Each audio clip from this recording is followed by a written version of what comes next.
Welcome back to Rolling Commentary, episode 4. In this episode, I'm rolling with Tal. Really enjoyed training with him. He's about a 6-month white belt. And as we've referenced before, rolling with white belts, what do? Well, we want to make them better. That's the goal, and you got to find a balance. So it's give and take, right, with white belts. So we're getting started here standing. Our gym trains standing. Sometimes we start sitting, but sometimes we start standing. We love takedowns. I like that overhand grip. Sometimes I can hit I believe it's called a Koshi Guruma. There's kind of like a Uchimata setup, but I don't do the leg reap. So I get straight into trying to pass the guard. Obviously, when you get a takedown, you got to close the distance quickly.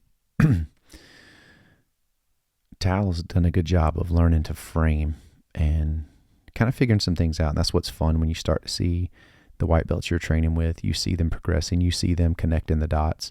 And honestly, guys, out of all the belts, like right now, and a white belt was my favorite stage of all. Because at white belt, think about it. Everything's new, and you're connecting the dots so easily, and it's so fun.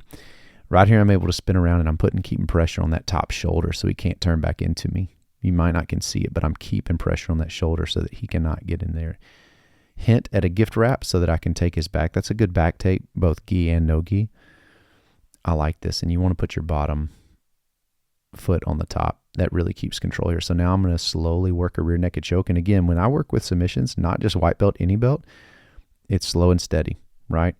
I like the slow death here. So we're going to go slow, nice and easy. And I'm just giving him a gentle hug there. I know it's only a matter of time, but that's how you do it. All right, what do? If you submit someone, slap bump, you go again. So again, we're starting at standing again as well. And I love how Tal wants to work his standing. And by the way, guys, you're about to see a really nice counter he does. I'll have to ask him later if it was accidental or not, but it was a natural reaction, and it's a sweet counter. So I want you to watch this. I'm going to go in for an Ochi. I'm going to get the same grip here in a minute. If my opponent's bending over like that, I like to just reach over and grab the belt. It gives me some good options for takedowns. Strip the grip. Now watch this. Here comes your Ochi. And here I'm going to step across for Osoto, and look what he does. As I go in for the Osoto, let's look at the other angle. As I go for Osoto, he slides back, and watch my foot. We're going to give a slow-mo here. Watch my foot slide right there. I love that. He naturally created what was the effect of a foot sweep. Really beautiful technique. If it was effortless on his part, and I was absolutely floating across the mat, and it was well-timed. So well done, Tal. That was really neat. Coach even gave him a shout-out. Great job.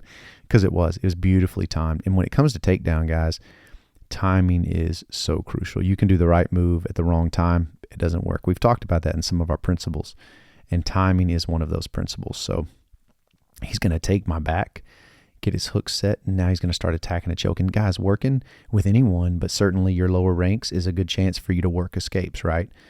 And they're getting to work their finishing technique, and you're working escapes. So both get to win right here. So I like that. I like being relaxed and legitimately giving them a chance. Like, hey, you finish it, it's going to be a legit finish. But can I get out? And so going to stay calm. I like to dig my head. I know our gis are both shining off of the sunlight. But one technique I learned from Fabio Santos that I like, if I get the head to the underarm right there, I'm good. And as you see here in a minute, we're going to turn and I'm going to get my head clear. And at that point, I'm good. The top of my head is going to go to his underarm. We're just fighting here, hand technique. Again, he's working on finish. There it is right there. See how my head went to his underarm? I'm good. Once I get there, like, there's no threat. And at some point, I'm just looking to turn back into guard. He's got a grip, but it's ineffective because my head doesn't allow that left arm to be in play. So it's a nice little counter too. So I'm going to thread the needle here in a second. There it comes. Thread the needle back in guard.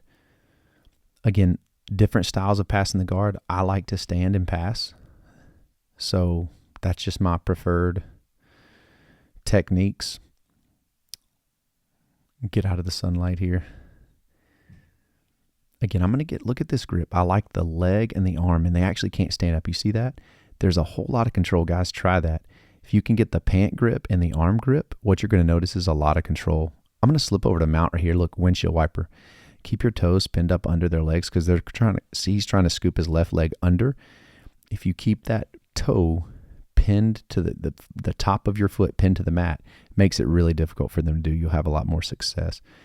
I'm going to go to a mounted triangle here.